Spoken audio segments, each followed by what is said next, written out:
কেমন হবে হাসিনা ছাড়া গোপালগঞ্জে গোপালগঞ্জে ভোট। ভোট। একদম, তো আজকে অবশ্যই আমরা সেটাই দেখব। আর একটা সব থেকে বেশি গুরুত্বপূর্ণ লাইন জানিস কি? কি জেলে দেন তারপরেও ভোট দিমু না। ওহো হ্যাঁ তো মানে জেলে ক্রেজি দেন লাইন, তারপর সিরিয়াসলি।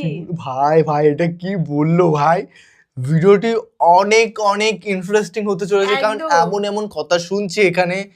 ও মানে মাই কেমন একটা গড, লাইন, বুঝতে পারছিস?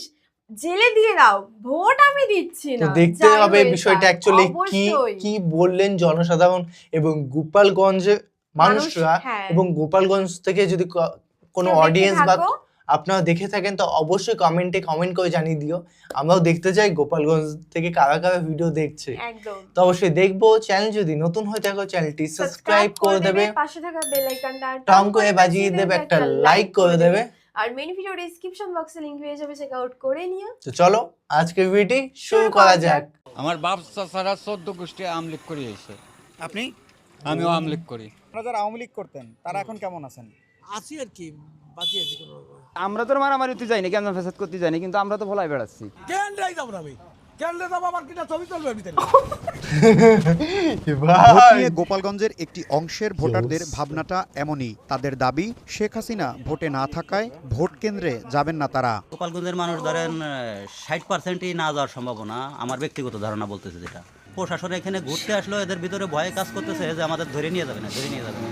কেন ধরে নিয়ে যাবে না? ওই যে ভাঙচুর করছে, পোড়াপুড়ি করছে, এই পড়া ভয়টাই এখানে প্রশাসন আসলেই সে বাজার ক্লিয়ার হয়ে যায়। ক্যান্ডাই যাবো না, গরিব মানুষ জেল খেলা গেলে তো ভাত তো দেবে, রুটি তো দেবে, না খায় মারবে, না খায় যদি মারে তাই মারে।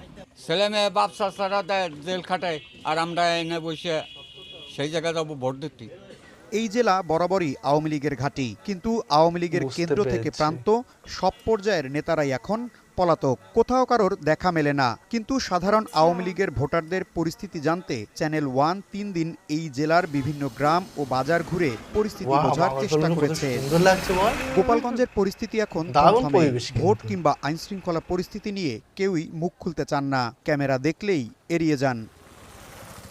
গোপালগঞ্জের 3টি আসনের একটানা সংসদ সদস্য ছিলেন শেখ হাসিনা, শেখ সেলিম ও ফারুক খান।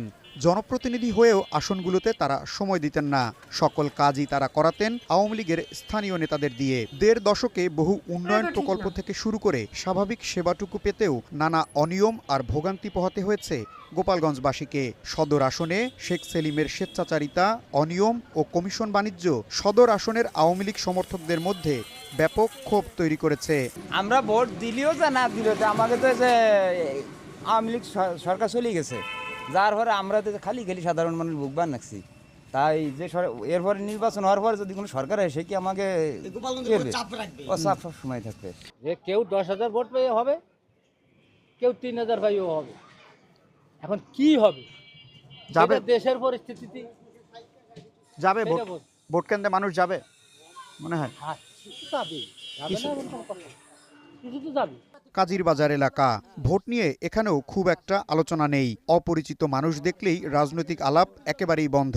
কিন্তু তারপরও জানতে চাওয়া এই জনপদের মানুষ ভোট নিয়ে কি ভাবছেন। গোপালগঞ্জে বিশেষ করে বাংলাদেশ জাতীয়তাবাদী দল তথা বিএনপির এই পক্ষের লোকজন ইতিপূর্বে খুব কমই ছিল, তারপরেও অবশ্যই এখানে জাতীয়তাবাদের ধারা এখন প্রবাহিত এবং প্রসারিত। পিটি চিন্তা ভাবনা আমরা অনেক আগেই ছাড়ান দিয়েছি। পিটিনির বয় হরিণে ওটার কিছু একজনের তো দ্বিতীয় ভোটগুলো তো নষ্ট করা যাবে না। শেখ সেলিমের গাড়ির হাত দিলে কিল খায়, মার খায়। ওই ভোট আছে দেবো, কিন্তু মার খাবো না, গাড়ি হাতও দেবো না। যখন আওয়ামী লীগ সরকার ছিল তখন সবাই দেখা যায় বিএনপির লোক এলাকায় খুঁজে পাওয়া যায় না। বিএনপি সরকার আসবে এরকম কিছু বোঝা যাচ্ছে, তখন তো মনে করেন আমাদের এলাকায় কোনো আওয়ামী লীগের লোকই নাই, সবাই বিএনপি। প্রার্থী চেনেন কারা কারা দাঁড়াইছে?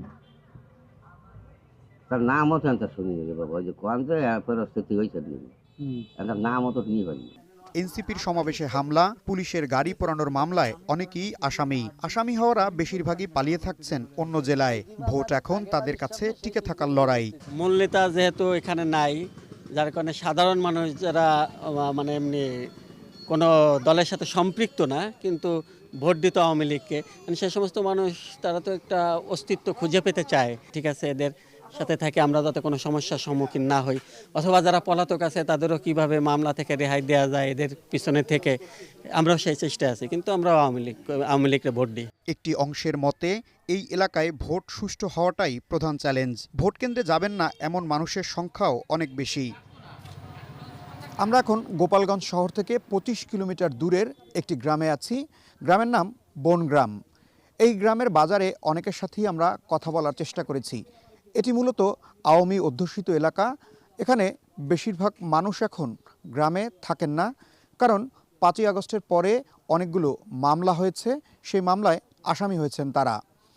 এ নিয়ে অনেকের সাথেই কথা বলার চেষ্টা করেছিলাম আমরা, কিন্তু তারা গণমাধ্যমে কথা বলতে রাজি নয়। গোপালগঞ্জের আওয়ামী লীগের সমর্থক ও ভোটারদের বড় চিন্তা এখানে ভোটের পর পরিস্থিতি কতটা তাদের জন্য স্বাভাবিক থাকবে। এনসিপি সমাবেশে হামলা, পুলিশ ও ইউনোর গাড়ি পোড়ানো, বিএনপি নেতা হত্যা মামলায় অজ্ঞাতনামা আসামির সংখ্যা অনেক। এসব মামলায় হয়রানি ও টাকা পয়সা হাতিয়ে নেয়ার মতো ঘটনাও ঘটেছে। এখন ভোট দিলে কে অসন্তুষ্ট হবে সেই আতঙ্ক আছে অনেকের মনে। বাড়ি গোপালগঞ্জ, তারপরে কারো হয়তো দেখা যাচ্ছে কারো যদি কারো শত্রুতা থাকে, এরকম আছে যে আপনার নামে ঢোকা দিলাম আর টাকা পয়সা আছে কিছু খরচ করে, এরকম আছে। এমন এমন মানুষ আছে তারা জীবনে যায়নি, তারা আসামি, তারা জেলও খাটছে। 3টি আসনেই বিএনপি, জামায়াত ও স্বতন্ত্র প্রার্থীরা ভোটের জন্য দাঁড়ে দাঁড়ে যাচ্ছেন, কিন্তু তাদের মাথায় রাখতে হচ্ছে এখানে জয় পরাজয়ের নির্ধারক আওয়ামী লীগের ভোটার।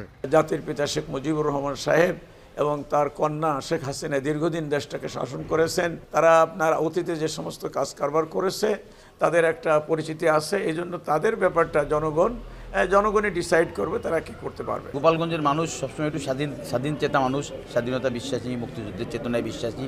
এই কারণেই আমার মনে হয় না অন্য 5-10 জেলার মতো গোপালগঞ্জের মানুষ কোনো স্বাধীনতা বিরোধী শক্তিকে বা মুক্তিযুদ্ধ বিরোধী কোনো শক্তিকে তারা ভোট দিয়ে তাদের নির্বাচিত প্রতিনিধি করবে বলে আমার বিশ্বাস হয়। গোপালগঞ্জে ভোটের দিনে 2টি চ্যালেঞ্জ: আইনশৃঙ্খলা পরিস্থিতি স্বাভাবিক রাখা ও ভোট কেন্দ্রে ভোটারের উপস্থিতি নিশ্চিত করা। এই পরীক্ষায় সরকার কতটুকু সফল হবে তা হয়তো সময় বলে দেবে। ইশতিয়াক ইমন, ওয়ান নিউজ, গোপালগঞ্জ। বাবা, কিন্তু পুরো উত্তেজনা টান কি হবে। 12 তারিখ তো চলেই আসলো, তাই না? এখন তো মানে ভীষণ টান উত্তেজনা, মানে এখন শুধু শোরগোল, কি হবে না হবে।